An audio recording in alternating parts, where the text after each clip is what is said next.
One of my favorite images in Grace Cathedral, in the stained glass windows, is that of the Danish philosopher Søren Kierkegaard.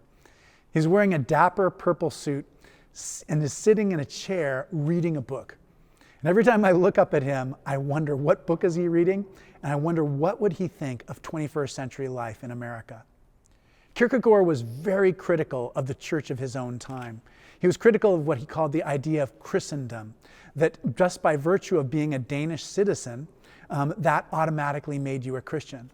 And so, because everybody around them thought they were Christians, he wanted to explain to them that being a Christian is not just a matter of being born in a certain place and time, that we're none of us really Christians already, but we're on our way to becoming Christians as we try to follow the very difficult teachings of Jesus. You know, one of those teachings is love your neighbor as yourself, and that's incredibly difficult.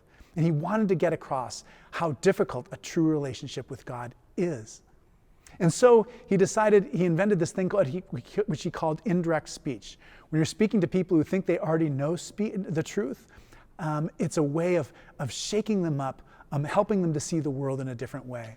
And this indirect speech he practiced by inventing characters, pseudonymous characters, and then writing essays and articles through their perspective. And by doing this, he hoped to move people from immature stages of religiousness up to a more mature faith. And that was another thing he believed in, was the stages of belief. The lowest stage of belief is what he called the aesthetic stage. And those are people who are living just for pleasure. They feel very strongly that they don't want to actually become a particular thing because they want to be open to every possibility. The main example of that is a little essay he wrote called the Seducers Diary. And it was obviously written from the perspective of a seducer trying to convince a young woman to fall in love with him. So Kierkegaard describes all these different stages all the way up to the final stage. Religiousness B is what he calls it. And it's the stage where we begin to fully grasp the mystery of the infinite becoming part of the finite world. And this wonder, this extraordinary mystery, it's at the very source of our being. And one of my favorite books that Kierkegaard wrote was a book called Fear and Trembling. Again, it was written by a pseudonymous author who was looking at Abraham in the Bible. God asked Abraham to kill his only son. And the author of the pseudonymous work in Fear and Trembling says, who can understand Abraham? And the point that Kierkegaard was trying to get at is how impossible it is to understand faith from the outside.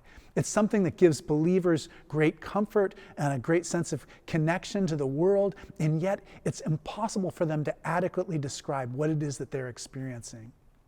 Kierkegaard believed so much that faith is a matter of passion, that our relation to God is a relation of being God's lover, being in love with God so deeply and powerfully. And I find this description of what it's like to be a person of faith incredibly compelling. Kierkegaard was an extraordinarily sensitive person. He understood what modern people are just beginning to understand, and that is that human beings are broken. We're creatures who are prone to despair and depression, and yet there is also this extraordinary ability to transcend all of our experiences and to be in a real relationship with God, with the Holy One. My name is Malcolm Clemens Young. I'm the Dean of Grace Cathedral here in San Francisco, California. Thanks for watching More Good News.